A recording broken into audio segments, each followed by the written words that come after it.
네, 오늘 우리 구반장 교육 세 번째 시간입니다. 2023년도 세 번째 시간.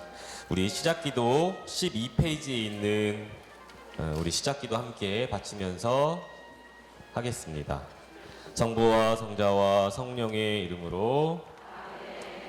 주 성령님, 저희가 주님의 이름으로 함께 모여 주님 앞에 있나이다. 주님만이 저희를 이끄시니 저희와 함께 하시고 저희 마음에 머무소서.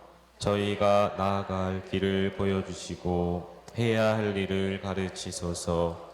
나약한 죄인인 저희가 정의를 외면하여 혼란을 일으키지 않게 하시고 무지의 오류에 빠지지 않게 하소서.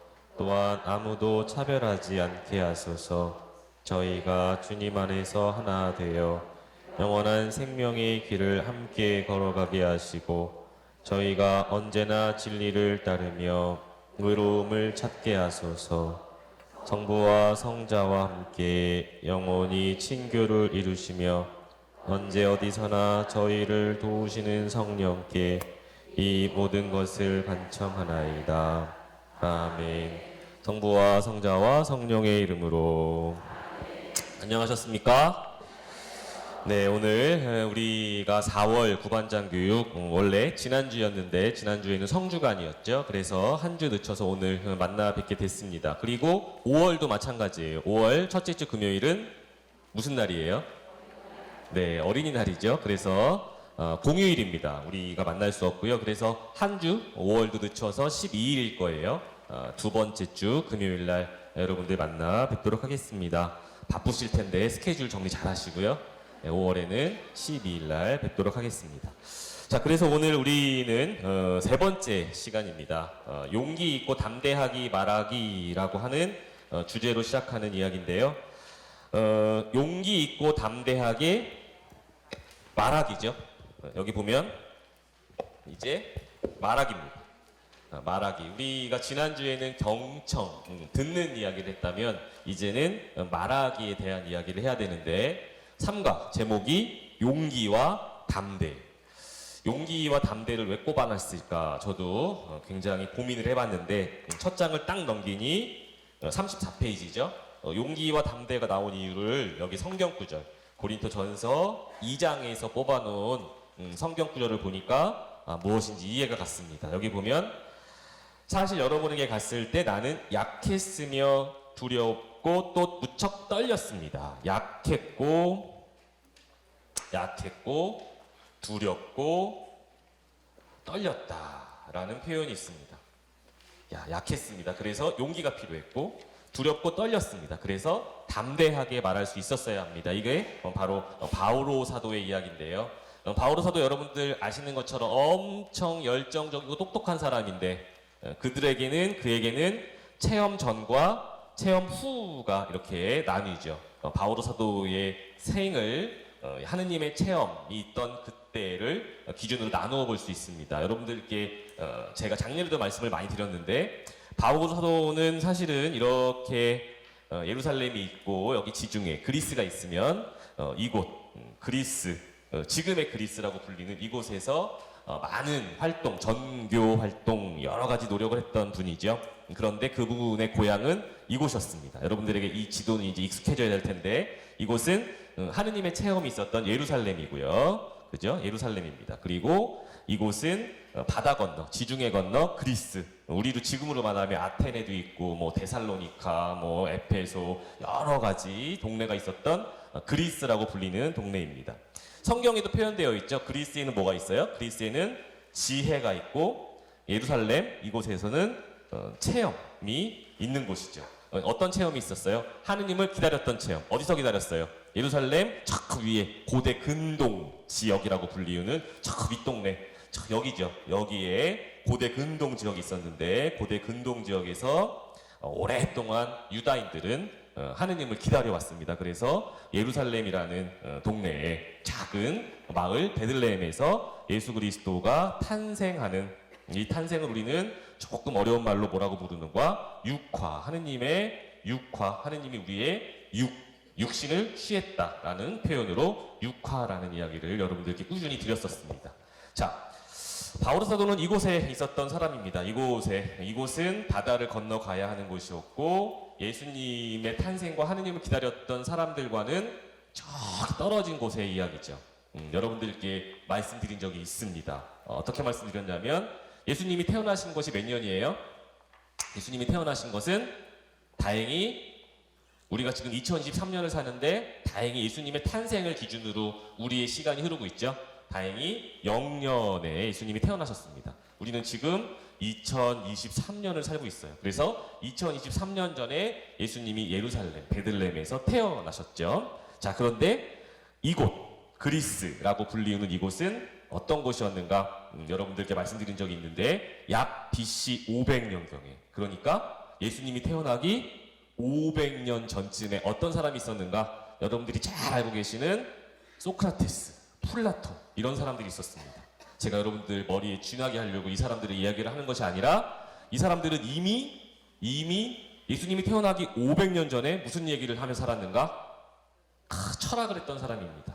어려운 이야기를 했던 사람이에요. 어떤 이야기를 했던 사람들인가? 이 소크라테스, 플라톤 BC 500년, 예수님이 태어나기 500년 전에 이 사람들은 여기 계신 분들 혹시 공부하신 분들도 계실지 모르니까 BC 428, 조금 정확하게 얘기하면 예수님이 태어나기 428년 전쯤에 태어나고 살고 공부했던 사람들인데 이 사람들은 이미 나를 누가 창조했는가, 이 세상은 어떻게 돌아가는가, 원리는 과연 무엇인가, 굉장히 똑똑한 사람들이었죠. 똑똑한 사람들이었습니다. 아니겠지만 우리가 좀 쉽게 남의 얘기를 좀 하자면 예루살렘에 있어서 사람들은 이 똑똑함과는 조금 거리가 멀어요. 어떤 사람들이었냐면 그저 야훼를 기다리는 사람들. 하느님을 수천 년 동안, 여기 고대 근동 지역이라고 불리우는, 여러분들이 성경을 읽어보시면 메소포타미아, 두 개의 강이 있는, 무슨 강? 유프라테스, 티그리스 강. 살기 좋죠. 강가 주변에 이렇게 메소포타미아, 두 강 사이에 있는 그 지역으로부터 모든 문명이 막 발전되는데 사람들이 모여 사니까 궁금해요. 나는 왜 태어났는가? 나는 누가 만들었는가? 나는 어떤 사람인가? 그래서 이들은 신앙을 지니게 됐고 하느님, 한 분이신 하느님을 찾게 됐습니다. 그래서 이들의 신앙이, 이들의 기다림이, 이들의 야훼 신앙이 지금껏 우리에게 내려오고 있는 것이죠. 엄청나게 오랫동안 몇천 년 동안 있었던 이야기들이 이제 이 예루살렘에서 벌어지고 있는 겁니다. 여러분들 들으셨죠? 엊그저께도 아니 아직도 모른단 말이요. 예루살렘에서 있었던 일을 아직도 모른단 말이요. 무슨 일이 있었어요? 예수님이 이곳에서 태어나고 살고 제자들과 살다가 끌려가서 고통받고 십자가에 못 박혀 죽은 이야기를 모르시오. 이 동네에 큰 일이 있었던 것이죠. 그죠? 예수라는 사람이 그렇게 된 겁니다. 저는 예수님을 이렇게 그리스도라고 쓰는데 이 예수님은 그래서 이들에게는 큰 궁금증이 되죠. 그래서 사람들은 묻습니다. 예수는 누구인가? 정말 부활했는가? 정말 부활했는가? 이 부활에 관한 이야기가 가장 궁금하고 이보다 더 궁금한 얘기는 예수 그리스도는 정말 하느님의 아들인가? 하느님인가? 결국엔 하느님인가? 엄청나게 궁금했습니다. 그래서 이곳과 이곳은 큰 차이가 있던 곳인데 바오로는 할아버지의 할아버지는 어디 살았는가? 여기 살았습니다. 그래서 유다인들의 풍습을 다 알아요. 관습도 다 알아요. 그들이 무엇을 기다려왔는지도 알아요. 그런데 일로 이주해서 살았습니다. 그래서 바오로는 어떤 사람인가? 이 동네 이야기를 다 잘 알면서 할아버지께 전해 듣고 아버지에게도 전해 듣고 다 알아. 그런데 이 동네에서 이 똑똑한 사람들의 이야기를 공부한 사람들입니다. 그리고 또 뭘 알아요? 이 동네는 히브리 말을 쓰는데 이 동네는 그리스 말이라고 불리우는 히란 말을 쓰죠. 그래서 두 언어가 달라요. 그래서 이 히브리 말도 이해할 수 있고 히란 말도 말할 줄 아는 사람. 누가? 바오로가. 하느님이 쓴 거죠. 어떻게 썼어요? 이 똑똑한 사람 많은데 제가 여러분들께 말씀드린 적 있죠? 그리스 이 동네에 가장 전도하기 어려운 곳이 있었는데 한 곳은 에페소, 한 곳은 아테네였다. 이런 말씀 드린 적 있습니다. 에페소서 있죠? 아테네도 나오죠. 성경에 자주 등장합니다. 자, 에페소와 아테네 왜 힘들었어요? 에페소는 돈 많은 사람이 많은 동네, 은광이 있었어요. 막 거기서는 뭔가 돈 많은 사람들이 산업을 막 이렇게 세울 수 있었던 곳이에요. 자, 그리고 아테네는 어떤 곳이에요? 당연히 똑똑한 사람이 많았던 곳. 자, 그럼 뭐예요? 지금 우리가 그렇다는 게 아니라 여기 우리가 그렇다는 게 아니라 옛날에는 에페소라는 돈 많은 동네, 아테네라는 똑똑한 동네가 있었던 것이 그리스다. 자, 이 사람들에게는 하느님이 믿겨져요, 안 믿겨져요? 왜 안 믿겨질까요? 당연히 하느님보다 더 좋은 게 있으니까. 눈에 보이는 뭐가 있어요? 돈이 있고 눈에 보이는 지혜가 있는 거죠. 똑똑하고 돈 많은 것들이 하느님보다 더 앞서는 곳일 수도 있었던 것이죠. 그래서 바오로 사도는 여러분들 에페소서 읽어보시고 뭐 데살로니가 전서, 고린도, 전후서 다 읽어보시면 뭐예요? 이 사람들에게 하느님을 전달하려고 그렇게 노력했던 사람입니다. 근데 바오로 사도가 어떤 체험을 했는가? 그는 체험 전과 체험 후가 많이 다르죠. 체험 전에는 이곳에서 있었던 일들을 믿기 시작하는, 자, 예수님의 이야기가 퍼지기 시작하죠. 왜 퍼져요? 위로 이렇게 그는 누구인가, 그는 정말 하느님의 아들이었는가, 막 땅으로, 또 밑동네도 여기 보면 지금의 우리로 따지면 북아프리카, 제가 말씀드린 적 있어요. 이것도 북아프리카에는 누가 우리에게 중요한 사람인가? 여기는 아우구스티노 성인. 아우구스티노 성인이 이쪽 동네 사람이에요. 자, 그래서 이 북아프리카라고 불리우는 이 동네에서도 예수님의 이야기가 이렇게 전달돼서 막 알게 돼요. 그리고 이리로도 가겠죠. 바다 건너 이리로도 가고 또 이쪽으로도 예수님의 이야기가 전달됩니다. 자, 바다 건너가기가 제일 힘들었겠죠. 땅으로는 뭐 여러 가지 이야기가 전달되기도 쉬웠을 텐데 바다로 건너서 지중해에 있는 예수님이 그랬던 사람이더라 라고 전달되기 시작합니다. 그런데 똑똑하고 돈 많은 사람 많이 있었던 건 아니지만 어찌됐든 예수님이 오시기 이미 500년 전에 하느님은 약간 멀리, 하느님은 없어요. 하느님 개념은 없어요. 그들에게 어떤 개념이 있는가? 인간의 지혜, 인간은 물, 불, 흙, 공기로부터 왔겠구나. 그런 기원이 있겠구나. 뭐예요? 약간 우리로 지금으로 말하면 과학적인 동네, 철학적인 동네에서 하느님을 알기 시작할 때 바오로가 이 동네에 예수님 이야기를 전달하기 시작한 겁니다. 그러니 얼마나 어려웠겠습니까? 자, 그런데 바오로에게는 체험이 있었죠. 자, 여러분들에게 오늘 이 체험 이야기가 굉장히 이제 중요하게 일컬어질 겁니다. 왜? 내가 무엇을 말하는가? 자, 용기 있고 담대한 건 모르겠고 내가 말하게 되는 것은 무엇일까? 사실은 내가 생각한 걸 말하게 되고요. 내가 체험한 걸 말하게 됩니다. 그래서 우리가 어릴 때부터 많이 듣지만 뭐 말 속에 뭐 우리가 다 들어있다라고 이야기하는데 여러분들도 이제 저는 그냥 그래요.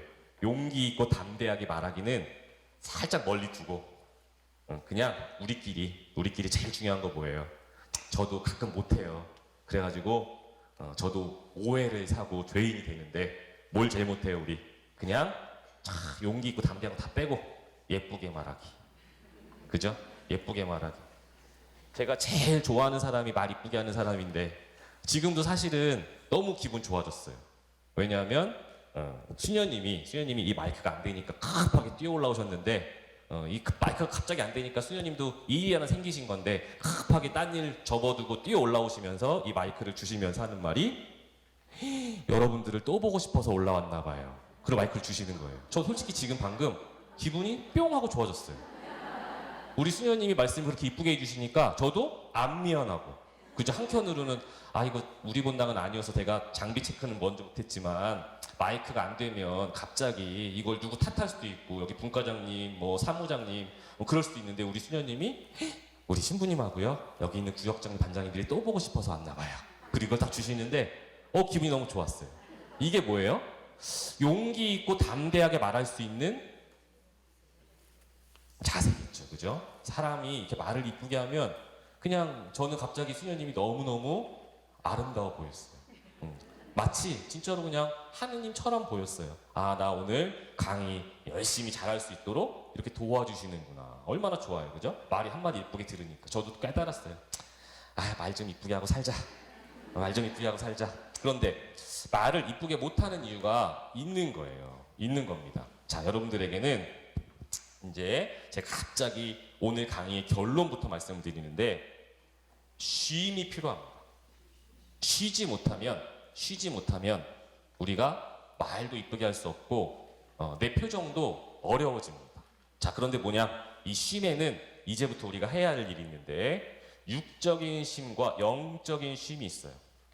여러분들 참 생각해 보세요. 여러분들 어떤 분들은 저한테 그래요. 우리 구역장님들, 반장님들 바쁘시죠? 힘드시죠? 그러면 신부님 저 하나도 안 바쁜데요. 저 옛날에 일 다 끝냈고요. 지금 애들 다 컸고요. 지금 하나도 안 바빠요. 근데 그 바쁨을 이야기하는 것인가? 그 분주함을 이야기하시는가? 아닙니다. 사실은 우리 마음속에 우리가 지니고 있는 이 분주함이 있어요. 그런데 이 분주함을 우리는 어떻게 해소하냐면 여러분들은 아니실 수 있겠지만 많은 사람들은 육적인 쉼을 먼저 가지려고 합니다. 뭐예요? 스트레스 받으면 여러분들은 아니시겠지만 저 멀리 사는 사람들은 뭐예요? 스트레스 받으면 생맥주 한 잔 먹자 차라리.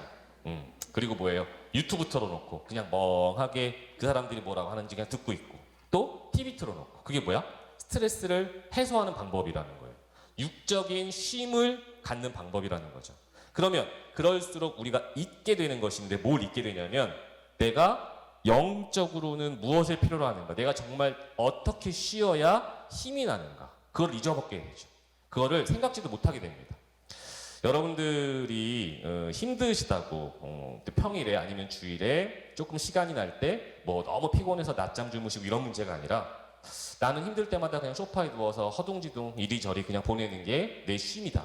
그런데 안 피곤이 풀려. 피곤이 안 풀려. 왜? 내가 피곤한 게 무엇 때문에 피곤한지를 모르는 거죠. 육적으로 피곤한 건 뭐 소파에서 뒹굴거리던 전기장판 위에서 뒹굴거리던 우리가 뭐 쉬었다고 할 수 있는데 그렇게 쉬었는데도 우리는 피곤이 풀리지 않아. 그러면 뭐예요? 이 쉼을 우리가 잘못하고 있는 겁니다. 어떤 것이 여러분에게 필요한지, 영적으로 어떤 것이 필요한지 우리는 한번 돌아볼 필요가 분명히 있는 것이죠. 자, 그래서 오늘도 여러분들께 말씀드렸지만 예수님은 평안하냐라고 우리에게 묻는 겁니다. 평안하냐? 뭐가 평안하냐? 그러게요. 원래 7시간은 자야 되는데 3시간 반밖에 못 자서 피곤합니다. 그런데 정말로 내가 활기를 띨 수 있고 정말로 기쁠 수 있는 일은 무엇인가? 사실은 잘 쉬어서 내 영적으로 필요한 것이 무엇인지 알아채는 일이 굉장히 필요합니다. 여러분이 그래서 저도 그렇고요. 잘 쉬어야 되는데 잘 쉬는 방법을 우린 잘 몰라요. 그 방법을 좀 알면 우리가 사실은 예쁘게도 말할 수 있고 그래서 더 용기 있고 담대하게 말할 수 있겠죠. 그것이 바로 바울 사도가 체험했던 하느님이 있었던 적과 하느님이 없었던 적으로 나뉩니다. 자, 여러분들에게 여기에 포인트가 있어요. 자, 뭐예요? 여러분들은 신앙생활을 하고 계신 분이에요. 제가 여러분들에게 가끔 힘 빠지는 소리를 한마디씩 드리는데 제가 그러죠. 이곳은 백화점 문화센터가 아닙니다. 저 여러분들에게 좋은 얘기만 하러 오는 시간 강사 아닙니다. 그죠? 저는 가톨릭 교회의 사제이고 여러분들은 가톨릭 교회의 봉사자들이시죠. 그래서 저도 가끔 그래요. 저도 이 입으로만 갖고 떠드니까 가끔은 회의가 들어요. 너무 힘들어요. 난 언제까지 이런 좋은 이야기만 하고 살아야 하는가? 결국 내 마음속에도 이렇게 좋은 것들이 넘쳐나는가? 뭐 이게 술 한잔 먹고 뭐 스트레스 푼다고 되는 일은 아니죠. 내가 언제까지 이 좋은 이야기를 내 입으로 떠들어야 하는가? 그리고 언제까지 앉아서 이렇게 끄덕끄덕 하시는 분들을 배워야 하는가? 저는 솔직히 그렇습니다. 의심이 들어요. 앉아서 끄덕끄덕 하시면 저분들은 내 말이 좋아서 끄덕거리는 건지 무슨 아름다운 시처럼 들려서 끄덕거리는 건지 진짜 가슴속에 변화가 있어서 끄덕거리는 건지 끄덕끄덕하고 나가고 이제 우리가 성호 긋고 안녕히 계세요 그리고 헤어지면은 정말 집에 가서도 그렇게 끄덕끄덕하고 사시는지 저는 사실은 그래서 가끔은 여러분에게 힘 빠지는 이야기를 드리는 게 뭐냐면 정말로 제 이야기가 가톨릭 사제의 이야기로 하느님의 이야기로 들어주시는지 아니면 그냥 1시간, 1시간 반 요 사이에 재미있게 들을 수 있는 하느님의 마치 문화센터 EBS 인문학 강의처럼 들으시는지 저는 사실은 궁금하기도 합니다. 그리고 제가 가끔 저는 학교에서도 학생들에게 강의를 해야 하는 사람이고 본당에서도 강론하고 한 말씀도 해야 되는 젊은 사제이고 또 여러분들 앞에서도 이런 교육을 해야 하는 구반장 교육이고 그리고 또 제가 또 뭐 플러스 알파로 드리면 심지어 제가 군대까지 신변교육대를 갔다 왔어요. 신명교육대에서 요 키에 조교였어요. 심지어 군대 가서도 가르치다 왔어요. 그게 사실은 저에게는 가만히 생각해 보면 이게 하느님이 주신 나의 탤런트인지 아니면 죄지으라고 하는 일인지, 예? 하필이면 저는 그래가지고 8살이 되던 해 초등학교, 저 때 국민학교였죠. 국민학교를 입학하던 해부터 지금까지 저는 계속 떠들고 있고 배우고 있고 가르치고 있어요. 제가 웃으시니까 한마디 더 해드리면, 제가 본당 신부가 되고요, 가을에 여행을 처음 가봤어요. 생각해보세요. 8살 초등학교 때부터 제 나이 먹도록 저는 계속 어디에 있어만 있었어요? 학교. 학교는 언제만 쉬어요? 제일 더울 때랑 제일 추울 때. 그때 뭐예요? 여름방학, 겨울방학. 저는 그래서 원래 여행은 제일 더울 때랑 제일 추울 때만 가는 줄 알았어요. 가을 여행 갔더니 그렇게 좋아요. 제가 43살 땐가 4살 땐가 이 세상을 44년인가 살고 처음으로 가을 여행을 해본 거예요. 바람도 이렇게 좋고 떨어지는 낙엽이 이렇게 좋구나, 그걸 인지한 거예요. 왜냐하면 학교에만 있었던 거예요. 이제 저도 가을이 뭔지 알 만큼, 뭐 이런 얘기 여기까지만 하고요. 그래서 여러분들도 제가 말씀드리는 게 뭐냐면, 이 이야기를 그냥 끄덕거리고 무슨 아파트, 뭐 백화점, 뭐 문화센터에서 듣는 좋은 이야기로만 우리끼리 여기서 하하하고 호호하고 헤어지면 안 되겠다. 저도 나중에 돌아왔을 때 변화, 우리가 이제 여기에 말할 수 있는 게 이제 변화에 관한 이야기입니다. 신앙은 제가 이 신앙 얘기하다가 지금 이 이야기를 하는 건데, 우리는 신앙을 갖고 있다는 것이 서로에게 장점이자 단점입니다. 제가 사제인 것이 여러분에게 장점이자 단점이에요. 그게 무슨 얘기냐? 사제니까 여러분 앞에서 이렇게 떠들 수 있는 건 장점이에요. 그리고 우리가 일면식도 없을 수도 있는데 그냥 사호동 성당 신부님인가 보다, 그리고 만났는데 저를 이렇게 사랑스러운 눈으로 쳐다봐주는 자매님들이 세상에 어디 있어요, 그죠? 우리가 뭐 밥을 한 끼 먹어봤어요, 뭐 물을 한 잔 먹어봤어요. 근데 나를 왜 이렇게 사랑스럽게 봐요? 신부니까. 그건 장점이에요. 근데 단점은 또 뭐가 있어요? 신부가 왜 저래? 신부니까 욕도 되게 먹어요. 신부니까, 그죠? 신부가 말 한마디 잘못하면은 신부가 말 졌다이로 하고, 눈이 이렇게 뜨면은 나 피곤해서 이렇게 떴는데 우리 신부님은 눈도 똑바로 안 떠. 이게 뭐야? 신부니까, 그죠? 장점이자 단점이에요. 여러분들도 똑같아요. 근데 제가 이 얘기를 하는 이유는 여러분들도 별 나을 게 없다. 여러분들도 구반장들입니다. 이 교회의 대표적인 봉사자들이에요. 그래서 여러분들도 많은 사람들이 지켜보고 있죠. 우리 구역장은 왜 저래? 우리 반장은 왜 저래? 이게 단점이에요. 근데 장점은 또 뭐예요? 아이고 우리 구역장님, 우리 반장님, 그죠? 여러분들의 이름이 구역장님, 반장님이잖아요. 네? 구역장님, 반장 여기 한 5, 6년, 7년, 8년, 10년 하신 분들은 누시하고 안에 쓰고 세실리하고 없어요, 그죠? 그냥 구역장님이야. 그냥 반장님이잖아. 이게 어느 조직이 이래, 그죠? 대단한 조직이에요, 여러분들. 대단한 봉사를 하고 계신 거예요. 그런데 그 이야기가 여러분에게는 장점이 될 수도 있고 단점이 될 수도 있겠죠. 왜? 여러분들은 봉사자기 때문에. 자, 그래서 오늘 우리가 이야기해 볼 것이 몇 가지 있습니다. 여기 보면 제가 여러분들 교재도 한 번씩 봐야 되는데, 여기 35페이지 여기 보면 우리는 교회 안에서 서로 대화하도록 초대되었다. 그래서 여러분들에게 중요한 것은 무엇인가? 이 교회 공동체는 제가 입에 달고 사는 말인데 회사나 학교가 아니에요. 교회 공동체는 정말로 우리 성당입니다. 우리 교회 공동체예요. 학교나 회사를 가면 능력 있는 사람들이 말이 많아도 되고 연봉이 센 사람들이 더 앞자리에 올라가는 것이 순서입니다. 그래서 그 삶의 방식을 고스란히 우리가 모르는 사이에 적용시키려고 교회 공동체를 가만히 보면 우리가 조금 아픈 얘기를 하면 우리끼리 봉사자니까 문 꼭 닫고 한번 얘기해 봅시다. 우리 눈에는 뭐가 보이는가? 그래도 똑똑하고 돈 많은 사람들의 이야기, 바오로가 가장 회심시키기 힘들었던 사람들처럼 살고 싶어하는 우리의 본능이 있습니다. 그런데 여러분들은 그러한 본능을 지닌 채 착하게 신앙생활을 해야 하는 봉사자들이고 리더들인 것이죠. 그 문제로부터 우리는 이제 삶과 나의 마음의 괴리가 발생합니다. 현실과 내 마음의 괴리가 발생해요. 저도 마찬가지예요. 저도 사제로 살면서 제일 힘든 건 우리 김수환 추기경님이 여기 있는 게 여기까지 내려오는데 70년이 걸렸다 그러는데 그런 얘기 들으면 이거 해야 돼요? 너무 어려워 보여요. 우리 김수환 추기경처럼 너무 좋은 분도 여기 있는 게 여기까지 요만큼 오는데 70년이 걸렸다는데 저는 어떻게 할까? 이제 하느님한테 이제 매달려야 될 텐데 어찌됐든 우리는 교회 공동체의 일원입니다. 여러분들 잘 생각하시면 좋겠어요. 여기는 학교나 회사가 아니에요. 그래서 신부님들도 또 여러분들도 선생님은 아니죠.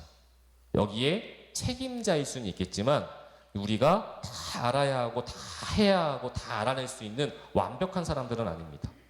우리가 연봉을 저 많이 받는 무슨 삼성 어디 대기업 저 회사원들은 그만큼 받으니까 그만큼 능력이 있다라고 우리가 보여지는데 우리는 오히려 능력이 없는 사람들이 모여서 능력이 없는 이야기를 해야 하는 것이 교회 공동체라는 것이죠. 그래서 이곳은 물론 우리도 교회도 돈이 필요하고 건물도 필요하고 또 무언가 해야 하는 일들이 분명히 벌어집니다. 그래서 우리는 또 현실과 이상의 괴리가 교회 안에서도 발견이 되죠. 그 이야기를 지금 계속해서 우리 프란치스코 교황님이 하시는 것이고 우리 주교님들도 계속해서 고민하고 있는 겁니다. 하느님이 주신 그 자리가 나에게 현실과 괴리 또 이상 어떻게 큰 차이로 등장하는가. 여러분들의 생각도 마찬가지겠죠. 그러한 교회의 일원이고 봉사자시니까 더 그렇습니다. 그런데 여기에 우리가 중요한 것, 우리는 일단 객관적으로 다수결. 우리는 그런 사회가 아닙니다. 손들어서 결정하는 이야기가 아니에요. 자, 여러분들이 말씀드린 적 있죠? 우리는 손들어서 결정하는 순간 망하게 됩니다. 왜?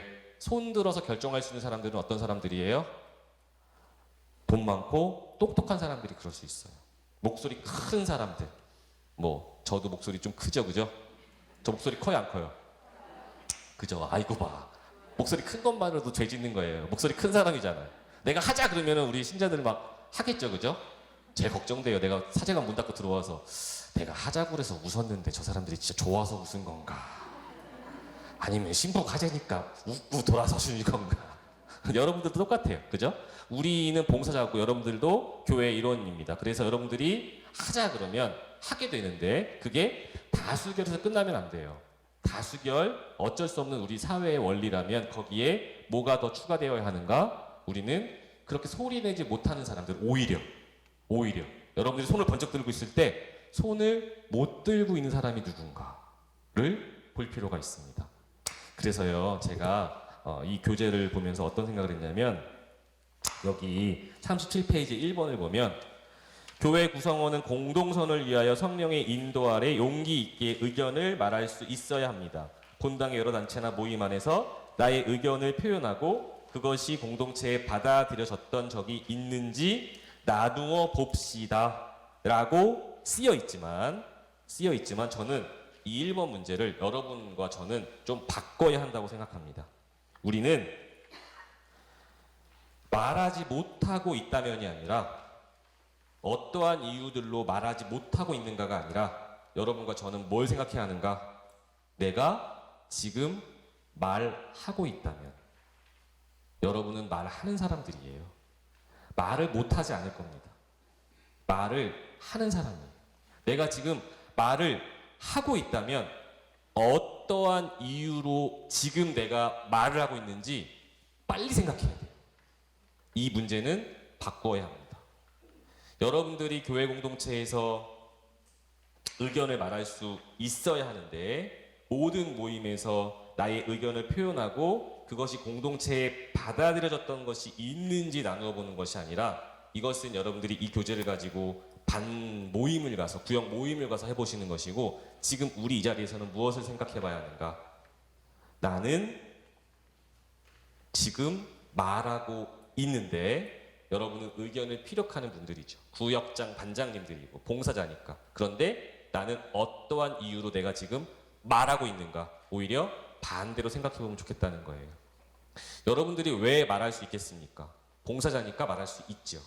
그런데 내 말이 어떻게 표현되고 전달되는지 빨리 알아채야겠죠. 그래서 제가 여러분들에게 용기 있고 담대하게 말하기 전에 예쁘게 말하기가 오히려 현실적으로 우리에게는 더 필요한 문제구나. 여러분들은 어찌됐든 여기 계신 분들이 소극적이어서 저는 손들고 말 못해요 라는 분들 빼면 여기 계신 분들이나 저나 말하고 사는 사람들입니다. 그래서 내가 어떤 이유로 말하고 있는지 잘 생각해 보자는 얘기예요. 자, 내가 교회의 공동체를 위해서 말하고 있는가? 내가 저기 멀리 손들지 못하는 사람을 위해서 말하고 있는가를 생각해 보자는 것이죠. 우리 교회의 공동체는 그래서 사회 구성 원리, 사회를 돌리는 원리를 다수결도 아니고요, 목소리 큰 사람도 아니고요, 그리고 제가 가끔 우리 그냥 농담처럼 얘기하는 건데 여기 앉아 계신 우리 구역장 반장님들은 이거 녹화되니까 조금 그런데 여기 계신 우리 구역장 반장님들은요 본당 가면 일진이잖아요. 일진이 뭔지 알아요? 그냥 우리끼리 편하게 얘기해 볼까요? 진짜 편하게? 이거 녹화되면 어떡하지 진짜? 일진이 뭐냐면 무서운 아줌마들. 이거 알아야 돼요. 우리가 스스로 깨달아야 돼요. 여러분들 평화롭게 여러분들 막 이렇게 나는 구역장 나는 반장이라서 본당 오면 어깨 쭉 펴고 들어와서 아이고 형님 동생 하고 막 그냥 요즘 뭐 했어 막 그런데 저쪽에서는 예비자도 성당을 들어올까 말까 하는데 이 아줌마들이 자매님들이 막 그러고 막 성당 들어와 여기 들어와 여기 봉사해 우리 봉사해 일로 끌어다 놓고 막 여기 너도 봉사하고 너도 봉사하고 막 그래. 응? 이게 뭐예요? 사실은 너무 우리끼리는 보기 좋죠. 우리끼리는 참 좋아요. 근데 좋은 일이에요. 저는 이 일을 아름다운 일이라고 말씀을 드리면서 반성을 하나만 해보자는 거예요. 왜? 우리끼리니까. 생각해 볼 게 분명히 있겠죠. 우리끼리 그래서 개토화되면 안 된다는 거죠. 우리끼리만 이야기가 나누어지고 우리끼리만 형님 동생 하면 우리 자매님들 형님 동생 하시면 우리 어머니도 가끔 형님 막 전화 받으시는데 와 어디 이 조직이 이렇게 무서운 조직이 어딨어. 와 이게 몇십 년 형님이야. 그 형님이 한마디 쫙 하면 그냥 그런데 그 일들이 우리끼리만 벌어지면 안 되겠다. 그죠? 제가 여러분들께 웃으면서 쉽게 말씀드리는 게 있는 거예요. 첫 번째, 다수결의 원칙이라는 우리 사회가 주는 영향을 우린 좀 덜 받아야겠다. 오히려 내가 손을 번쩍 들어서 뭔가 결정할 수 있는 교회 봉사자일 때 그러지 못한 사람들 저쪽에 아프고 힘들고 오히려 내 의견을 말하지 못하는 사람들이 누가 있는지 오히려 손 들지 못한 사람들의 모습을 볼 필요도 있겠다. 그게 바로 시노달리타스 여러분들이 가지고 계신 이 교제의 원리입니다. 그 두 번째 목소리 큰 사람 에페소와 아테네 결국 우리는 깨달아야 해요. 바오로 사도가 제일 힘들었던 사람들이 어쩔 수 없이 에페소 사는 사람들하고 아테네 사는 사람들이었어요. 어쩔 수 없어요. 이건 우리 사회의 본능입니다. 똑똑하고 돈 많은 사람들의 목소리 큰 이야기를 어떻게 우리가 평화롭게 나눌 수 있는 것인가. 그리고 세 번째로 우리끼리 개토화되면 안 되겠다가 우리의 원리가 되어야 합니다. 그래서 오늘 여러분들의 37페이지 교재 1번에서는 우리끼리 생각해야 할 것들 바로 여기 있고요. 그리고 우리 사회가 돌아가는 원리를 여러분들께 말씀드리면 우리는 다수결도 아니고 민주주의도 아니에요. 여러분들 여기 계신 분들 중에도 아니 그러겠지만 요즘에 너무 막 유튜브, 텔레비전, 대중매체 그리고 막 이제는 이념 싸움이 아니라 막 그냥 정치인들이 말하는 거 하나하나 가지고 여러분들도 그거를 말할 수 있는 시간이 있으시고 능력이 되시니까 너무 많은 이야기들이 우리 사회에 너무 이렇게 혼란스러워요.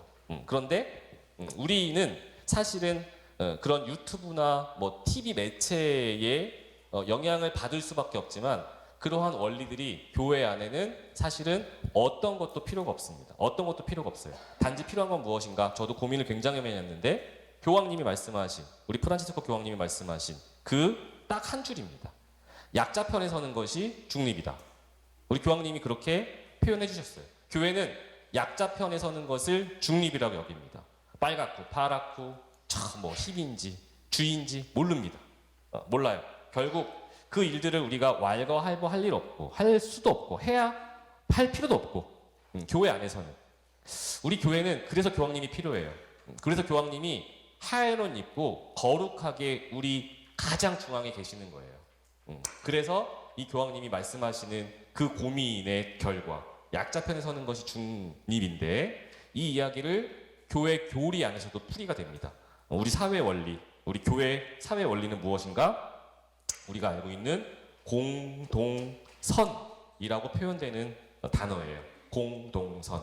이것이 그냥 무슨 가톨릭 교회의 어떤 프랜차이즈 뭔가 이렇게 이렇게 슬로건처럼 걸리는 문제가 아니라 우리 가톨릭 교회 교리서가 정확하게 가르치고 있는 우리 교회의 구성 사회 원리입니다. 그게 뭐예요? 공동선입니다. 공동선은 무엇인가?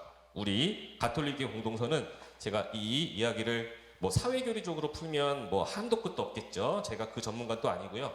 제가 공부한 한에서의 공동선을 잠깐만 말씀드리면 우리의 공동선은 어떻게 실천이 되어야 하는가? 여러분들은 일단 각자가 고백해야 합니다. 공동선 하면 다 친교를 생각해요. 다 친교를 생각합니다. 다 잘해보자. 우리끼리 뭔가. 그런데 이 친교가 바로 되는 건 사회예요. 여러분들 개모임이고 여러분들 친목회 모임이 친교의 모임이라면 우리 교회 공동체의 공동선을 이룰 수 있는 이 원리의 시작점은 결국 내가 고백한 것이 우리의 친교가 되어야 합니다. 내가 고백해야 돼요. 여러분들이 고백하셔야 되죠. 무슨 고백을 해야 돼요? 여러분들이 먼저 하느님과 사셔야겠죠. 하느님과 여러분들과의 1대1 관계로부터 시작해요. 그래서 어쩔 수 없이 뭐 판공기간에 여러분들 뭐 이렇게 회개하시고 성사 보고 저도 성사 보고 회개하는데 똑같은 게 뭐예요? 우리는 하느님과 내가 1대1로 신앙 고백을 해야 하는데 이 부분이 부족하면 자꾸 주변의 것들이 내 신앙을 방해하기 시작해요. 심지어 본당 신부님도 내 신앙을 방해해요. 본당 신부님이 저 하얀 제이 입고 부활맞이했다고 이렇게 이쁘게 거룩하게 머리도 이쁘게 하고 나와서 향치고 있고 부활초 들고 그리스도 우리의 밑하는데 마음이 안 좋은 사람들도 있죠. 그죠? 왜 그래요? 사실은 아무리 하느님을 떠오르게 하는 모든 도구, 모든 상징, 모든 인물, 우리 안에서도 모든 여러분들 마음속에 있는 많은 것들이 하느님과 먼저 1대1로 고백되어 정돈되지 않으면 우리는 우리의 친교로 갈 수 없습니다. 그래서 이 이야기를 아까 편하게 한 거예요. 편하게 뭐라고 했냐면 따지지 말고 따지면 삐지게 되니까 삐지지 말고 삐지게 되면 어떻게 돼요? 나중엔 아예 빠지게 돼요. 이게 누구예요? 이거 우스갯소리 같지만 이게 유다예요. 유다 어디 갔어요? 어디 갔는지도 모르죠? 빠졌으니까. 유다입니다. 유다는 따졌습니다. 야, 그거 얼마짜리 기름인데 거기다 갖다 붓고 있냐? 하나부터 열까지 다 따져요. 근데 지는 그렇게 많은 돈을 들인 기름을 몸에 부은 예수님을 얼마에 팔아넘겼어요? 그 이후에 30전에 팔아넘겼어요. 우리 돈으로 순나르드 향유가 그 당시에 그냥 환산해 보면 예수님 발에 부었는지 머리에 부었는지 복음서마다 살짝 차이는 있는데 그 기름의 가격이 우리 돈으로 약 3천만 원 정도라는 거죠. 근데 유다가 팔아먹은 건 예수님 30전에 팔아먹었어요. 3천만 원짜리 몸에 붓고 예수님이 30전에 팔려가야 하는 이 문제가 발생한 것이 유다가 따져서입니다. 유다가 따지니까 어떻게 됐어요? 유다는 삐졌죠. 유다는 자기가 사랑 못 받는 줄 알아요. 자기가 예수님과 먼지 압니다. 그래서 뛰쳐나갔습니다. 삐져나갔어요. 그랬더니 뭐예요? 삐졌으니까 이제는 빠지게 됐죠. 어디서 빠졌어요? 12사도의 이름도 없고 그는 복음서가 기록된 대로 불행한 최후를 맞이했죠. 참으로 안타까운 일이 이렇게 발생을 하게 되는 것이죠. 자, 그래서 우리는 여러분들의 고백이 먼저 필요합니다. 여러분들의 고백은 어떻게 해야 하는 것인가? 뭐 이 이야기는 앞으로도 누누이 할 거고 너무 장면도 많이 해서 더 이상 안 할 건데 어쨌든 이 고백은 여러분들이 기도를 통해서 해야 해요. 근데 아까도 우리 수녀님이 책 소개하시면 그런 말씀 해주셨는데 이제 여기서 제가 힌트를 여러분들과 오늘의 강의에 방점을 찍을 겁니다. 결국 이 기도는 용기 있고 담대하게 말하기인데 용기 있고 담대하게 말하기 위해서는 하느님에게 너무 많은 말을 하면 안 돼요. 여러분들의 신앙의 원리입니다. 하느님에게 너무 많은 말을 하면 그건 내 말이지 기도가 아니에요. 제가 여러분들께 진지하게 작년부터 계속 말씀드리는 게 뭐냐면 하느님 앞에 우리가 말을 이만큼 하게 되는 건 예비자 때. 예비자 아닌 사람도, 예비자도 이렇지 않은 사람도 있어요. 근데 신앙생활을 처음 하는 사람들은 하느님 앞에 말을 이만큼이나 해요. 하느님은 그리고 여기 듣다가 요만큼 얘기해줘. 근데 요만큼 얘기한 거 챙겨가지고 나 하느님한테 은총 받았다. 야, 내가 기도를 이만큼이나 했더니 하느님이 이렇게 대답해줬다. 이게 뭐예요? 식탁에서 떨어지는 거 주워 먹고 나 배불러. 근데 이 주인은 여기에 음식을 떨어뜨려 준 거지 준 게 아니야. 종과 주인의 관계죠. 우리의 신앙은 이렇게 시작해요. 종과 주인의 관계로 시작해요. 그래서 우리가 원하는 게 많을 때 말이 많아요. 그리고 하느님이 요만큼만 좀 난리가 나. 근데 우리는 하느님에게 어떤 말을 해야 하는가? 결국 하느님이 더 말할 수 있도록 이 선은 한 선이에요. 한 줄이에요.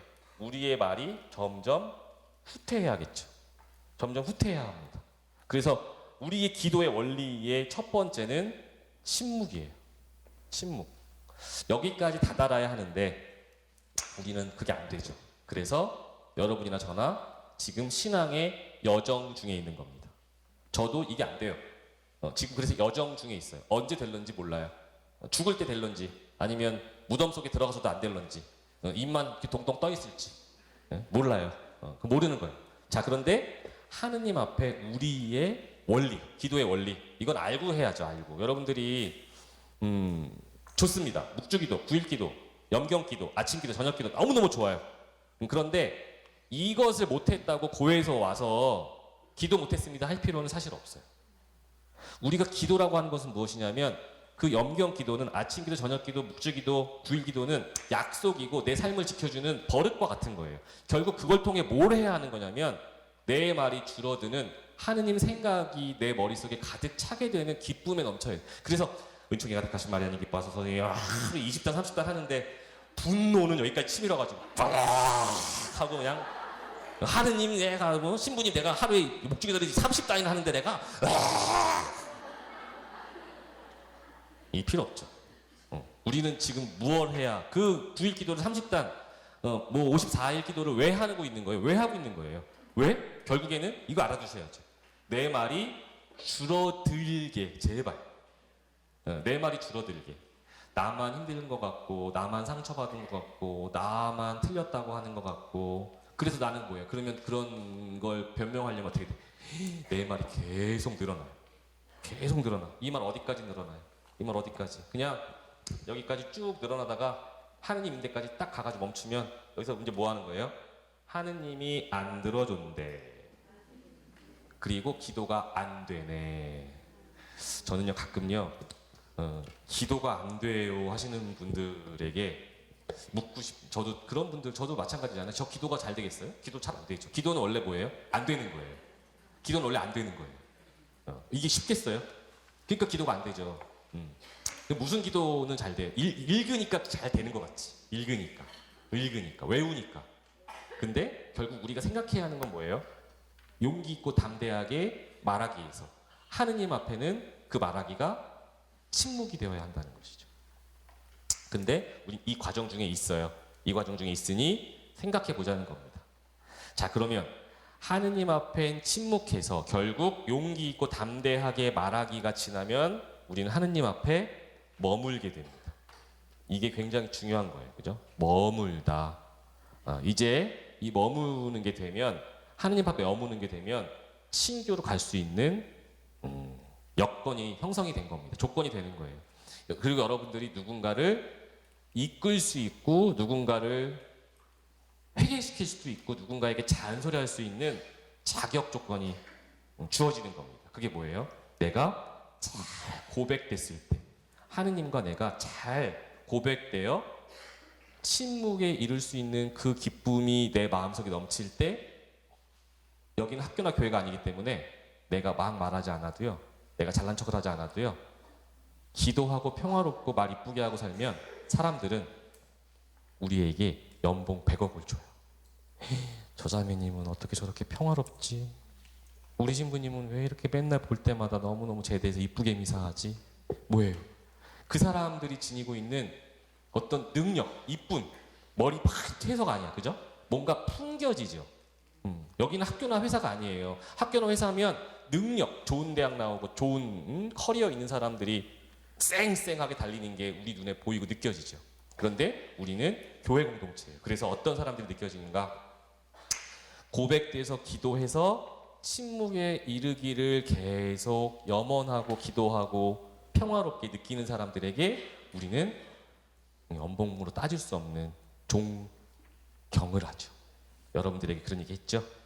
존경과 존중의 차이 굉장히 크다. 제가 이건 몇 번 말씀드려도 우리 마음에는 아픈 이야기이기 때문에, 왜냐하면 저도 그래요. 저는 여러분들에게 지금 사제로서 존중받는 중이죠. 그래서 가톨릭교회 사제니까 여러분들이 쳐다봐 주시고 기도해 주시고, 우리 최신부님 길거리에서 만나 요즘에 이거 또 기분 좋은 얘기 하나 해. 구반장 교육을 한 2년째 하니까요, 가는 본당마다 우리 본당 같아요. 그냥 우리 구반장님들이 저만 보면 반가워가지고 전 이거 구반장 교육 할 만한 것 같아요.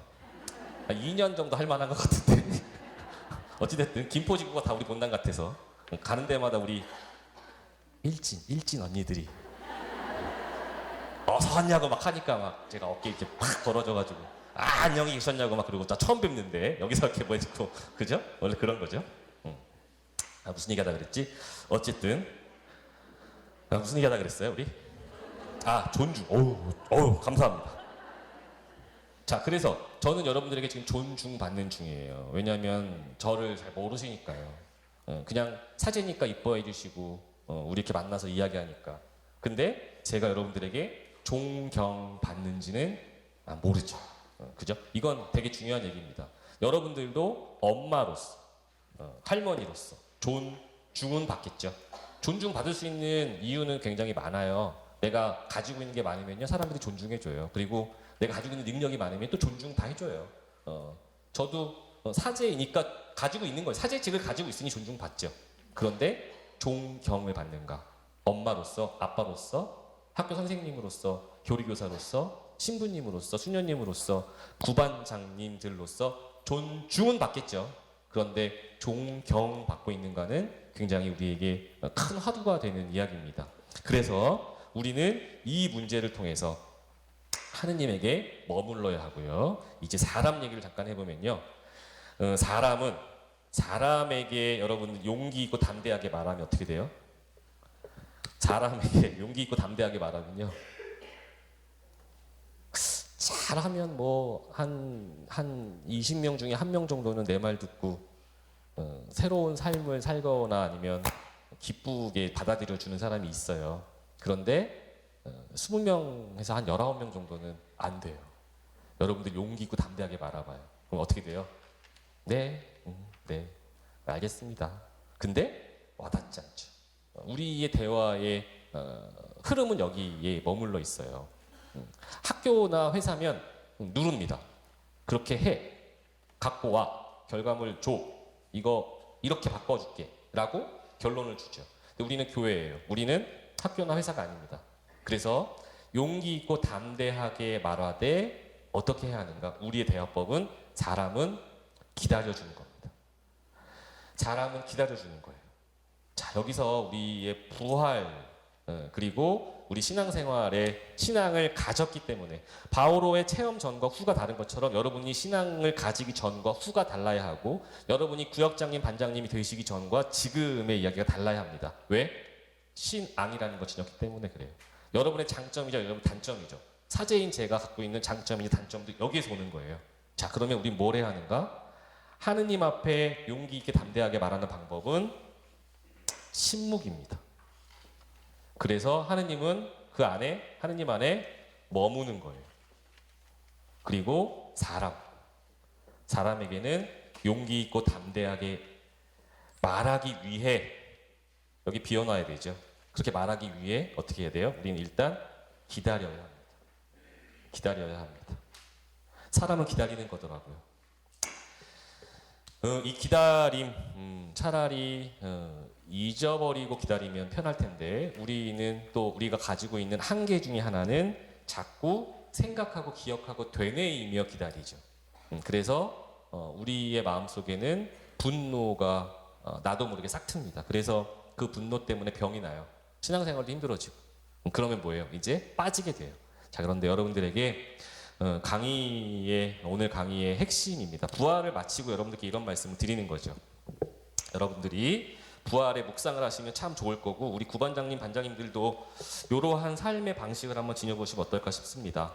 마리아 막달레나가 주간 첫날 아침, 이른 아침 무덤에 갔는데 여기에 예수님이 안 계셨습니다.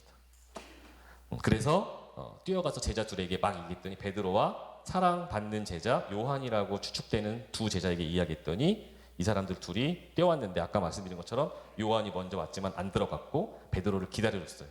베드로가 들여다봤습니다. 베드로에게 보인 게 있었어요. 베드로에게 보인 건 가지런히 정돈된 아마포 옆에 예수님의 얼굴을 감쌌던 수건입니다. 복음서는 어떤 걸 우리에게 알려주고자 하냐면, 예수님이 부활하셨구나라는 결정적인 증거를 베드로가 알게 되는 과정입니다. 자, 시체를 도난받았거나 예수님이 혼란 중에 떠나셨다면 이곳이 정돈되어 있지 못했겠죠. 자, 아마포 옆에 그분의 얼굴을 감쌌던 수건이 잘 개켜져 있었다라고 복음서는 전해줍니다. 여러분들, 이 안은 어떤 곳입니까? 여기에는요, 엄청난 고통이 있었던 곳이죠. 엄청난 죽음이 있었던 곳입니다. 억울함이 있었던 곳이죠. 예수님도 내가 왜 죽어야 하는지, 내가 왜 매맞아야 하는지, 내가 왜 가시관을 써야 하는지 이유도 모른 채, 인간적으로는요, 물론 하느님이시니 그 자비하심. 그래서 이제 하느님의 자비도 맨 마지막 이제 우리가 좀 얘기를 하고 넘어갈 건데, 이 안에 고스란히 개켜진 그의 얼굴을 감쌌던 수건이 등장했습니다. 이게 뭐냐면 정돈이에요. 정돈.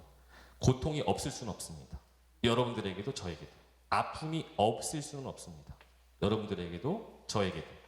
이 중에, 여러분들 중에 좋은 차 타신다고, 좋은 집 가지고 계신다고, 좋은 아파트에 좋은 큰 뭐가 가지고 있다고 다 행복한 사람 어디 있습니까? 여기 있습니까? 그분도 고통, 그렇지 않은 분도 고통, 저도 아픔 다 지니고 있습니다. 그런데 모든 사람이 지니는 이것을 어떻게 해야 하는가? 잘 정돈하고 살아야 합니다. 여러분, 잘 개켜 놓으셔야 해요. 이거 못 개켜 놓으면요, 평생 그놈의 새끼, 그놈의 자식, 그 인간, 그때, 내 어릴 적, 이거 난리 납니다. 우리 완전히 여기 썩어서요, 문드러져요. 그게 우리 인간이 지닌 한계지만, 예수님은 부활의 장면을, 예수님이 이 자리에 안 계신 거 우리 궁금해할 필요 없어요. 예수님은 하느님이시라서요, 부활하세요. 그분은 더한 일도 하실 거예요. 우리 머릿속엔 이미 이해 안 가요. 이해 안 가요. 그래서 여러분들에게 제가 신앙생활 하는 방법 알려드렸잖아요. 하느님을 이해하려 하지 끝이에요. 이해하려 하지 말고 생각하라고. 계속 생각하라고. 이해하는 사람 없었고요. 지금까지 이해될 수도 없습니다. 이거 정답이에요. 이해 안 돼요. 뭐 해야 돼요? 계속 생각해야 돼요. 그게 바로 이 세상의 지구인들 중에 가장 똑똑한 사람이 하느님을 만나는 방법으로 우리에게 제시한 이야기예요. 자, 그러면 이 안에 계신지 안 계신지, 정말 부활했는지 궁금해하는 건 우리가 알 바 아닙니다. 저분은 하느님이라 부활하십니다. 그런데 우리가 봐야 하는 건 뭐예요? 그 안에 있었던 거예요. 뭐가 있어요? 그분의 얼굴을 감쌌던, 그분의 얼굴이 어떻겠을까요? 가시관에서 피, 눈물, 침, 콧물, 매맞고 튀었던 상흔, 상처, 그걸 감쌌던 수건. 그게 어떻게 돼 있어요? 잘 객혀져 있어요. 그 고통은 우리에게 어떻게 느껴집니까? 잘 정돈되어 있습니다. 저도 못해요. 그래서 예수님이 부활까지 하면서 우리에게 알려주려고 하는 거예요. 여러분에게도 잔상이 남아 있고요. 여러분이 몸으로 느끼신 것, 여러분이 생각으로 또 체험하신 것, 이 모든 것들이 다 올바를 수 없어요. 다 이쁠 수 없어요. 다 아름다울 수 없죠. 그런데 그것이 잘 객혀져 있는 것, 그것이 예수님의 무덤, 빈 무덤의 이야기입니다. 자, 그러면 이 이야기에서 우리가 오늘 한 가지만 기억하는 것 여러분들께 오늘 말씀드리고 강의 마무리할 건데요. 자, 우리가 제일 못하는 게 이 정돈인데, 이 정돈을 다른 말로 말하면, 이런 말씀 또 드리기 싫은데 저도 이제 좀 싫어요. 또 용서라는 말 막 하라기도 싫어. 왜냐하면 안 되는 거 자꾸 얘기하는 거 저 성격이 안 맞아요. 그냥 좀 재미있는 이야기 하고 싶은데, 결국에는 이 잘 객해져 있는 이 수건이 의미하는 바는 뭐냐면요. 여기서 예수님이 분노했어 봐요. 예수님이 나 부활했다 이 자식들아. 올라 와 이제. 와, 야 베드로 일단 너부터 와. 모른다 그래? 야, 네가 그 은퇴 안 돼. 한번 해야죠. 그냥 엎어뜨려 놓고 그냥 빠따를 쳐야죠, 그죠? 근데 예수님이 뭐래요? 너무너무 사랑하는 아이들아, 내 아들들아, 내 아들들아, 진짜 내 아들아. 너희가 그렇게 밤새 일을 했는데 혹시 물고기 먹을 게 좀 있니? 라고 물어보는 겁니다. 그들에게 가장 필요한 것이 무엇인가? 그들은 다시 생업으로 돌아갔고 우통도 안 입고 있고 예의도 갖추지 않고 그렇게 있는 제자들에게 맨 마지막, 맨 처음 그리고 그들에게 해주고 싶은 말이 바로 그 말이었던 거죠. 자, 그러면 그것은 정돈되어 있는 겁니다. 고통은 고스란히 남아있겠죠. 아픔은 고스란히 남아있겠죠. 배신은 고스란히 남아있겠죠. 그거 하느님이니까 빼고 살 수는 있겠지만 우리 인간에게도 그러라는 겁니다. 왜? 이 고통이 없는 사람이 이 중에 한 명만 있어도 우리의 신앙은 없어도 돼요. 근데 우리는 다 똑같아요. 저도 여러분도 이 고통 없는 척하고 살지 다 있어요. 아픔, 작은 상흔, 잔상. 하다못해 오늘 아침에 만났던 그 사람은 내한테 눈을 왜 이렇게 떴지 나한테? 나한테 왜 말을 그렇게 그따구로 하지? 벌써 여기서 뭔가 팍 그냥 치우. 근데 그것까지 다 우리가 정돈하고 살 수는 없어. 화낼 건 내야죠, 그죠? 그리고 또 우리끼리 얘기지만 화날 때 한 잔 먹으면 맛있잖아요. 그냥 시원한 맥주 한 잔 팍 먹고 욕도 좀 뒷담화도 좀 하고 그냥 또 내 말 들어주는 뭐 누구 있으면은 소주 한 잔 같이 하고 맥주 한 잔 같이 하면서 또 얘기하면 얼마나 좋아. 그 사는 건 사는 거예요. 그렇게 살자고요. 그런데 과연 무엇인가? 우리에게 남은 것은 정돈인데 이 정돈은 여러분에게 다시 말씀드리고 싶지 않은 용서에 관한 일인데 이 용서를 오늘 한 번만 딱 더 말씀드리고 부활의 의미를 좀 찾아보고 용기 있고 담대하게 말하기, 결국 하느님 앞엔 침묵하고 사람은 기다려주는 것이라는 우리의 대화법을 한 번만 더 되새겨 보겠습니다. 자, 1,000만 원을 빚진 사람이 재판장 앞에 끌려갔는데 재판장이 1,000만 원을 탕감해줬습니다. 나오는 길에 나한테 10,000원 꺼간 사람을 만났어요. 탕감 용서받고 네 10,000원 꺼간 사람을 만나가지고 너 내 10,000원 안 갚으면 네 가족 다 팔아먹고 너 감옥에 가두어 놓을 거야. 이야기를 뭐래요? 옆에서 본 사람들이 하도 어이없으니까 와 1,000만 원 탕감받고 지한테 10,000원 빚진 사람한테 저렇게 하네. 그래서 다시 왕한테 일러 바칩니다. 그랬더니 끌려오죠. 여기까지 이야기를 한번 해보고요. 저도 이 이야기를 묵상해보면 자유로울 수 없어요.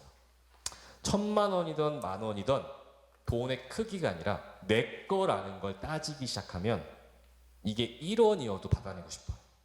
1,000만 원이야 나 용서받을 수 있겠지. 근데 1원도 나는 생각이 나는 게 인간이에요. 내가 손해본 거니까, 내가 아팠으니까, 내가 그때 그렇게 힘들게 버텼으니까.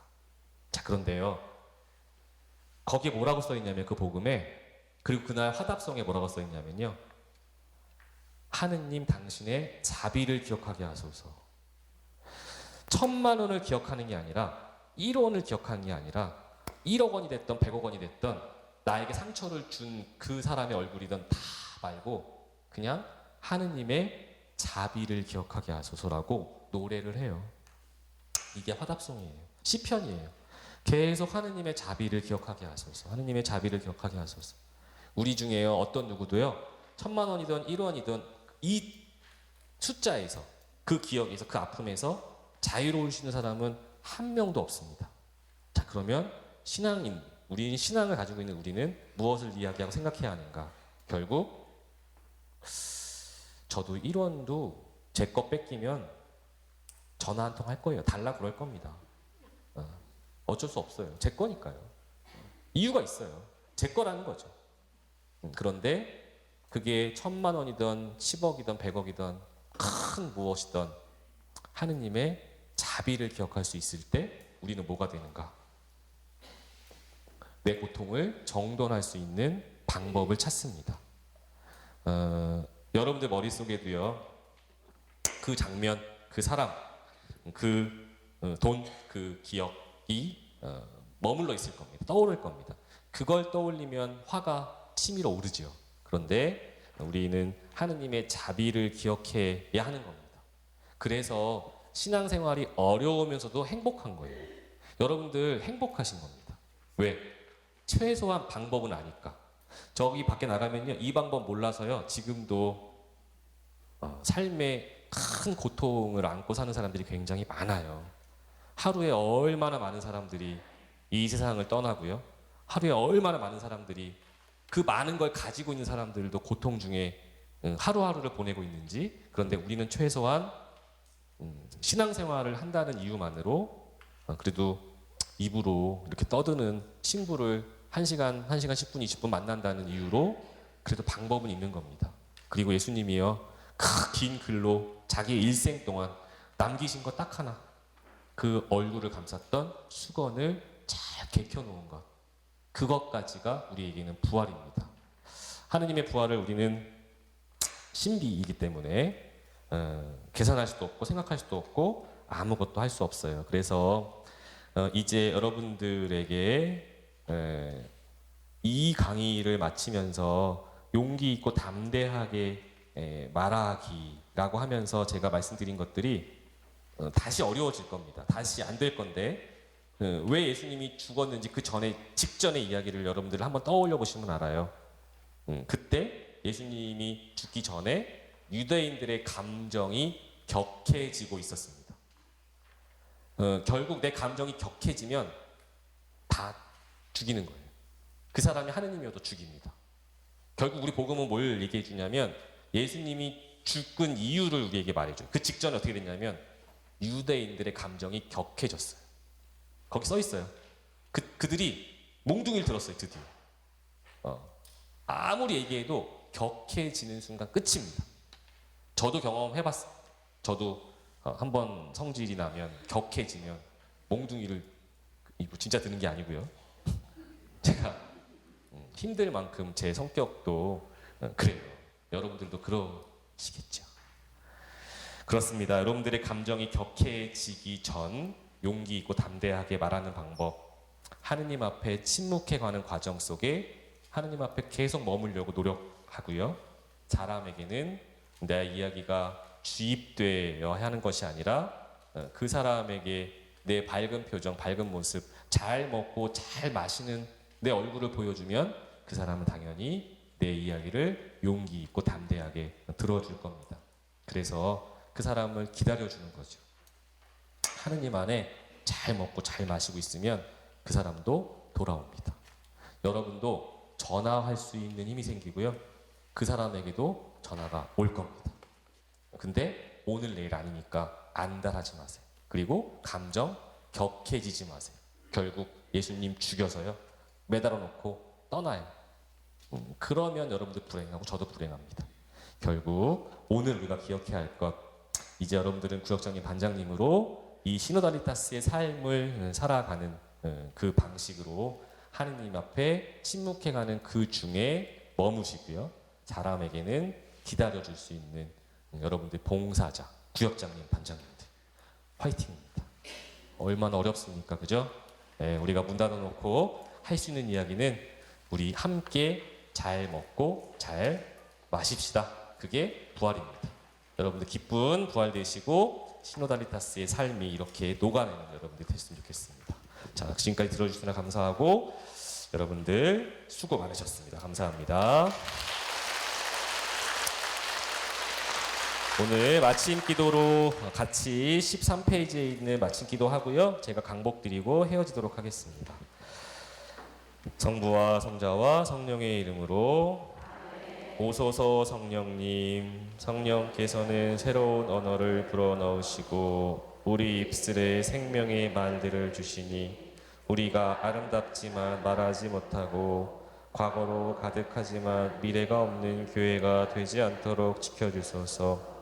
저희 가운데 오시어 이 시노드의 체험 안에서 저희가 열정을 잃게 되거나 예언의 힘이 흐려지거나 무용하고 무익한 토론으로 그치지 않게 도와주소서. 오소서 사랑의 성령님, 성령의 소리를 들을 수 있도록 우리 마음을 열어주소서. 오소서 거룩함의 성령님, 거룩하고 충실한 하느님 백성을 새롭게 하소서. 오소서 창조주 성령님, 이 세상의 모습을 새롭게 하소서. 아멘. 주님께서 여러분과 함께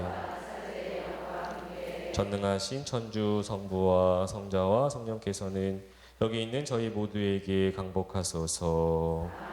주님을 찬미합시다.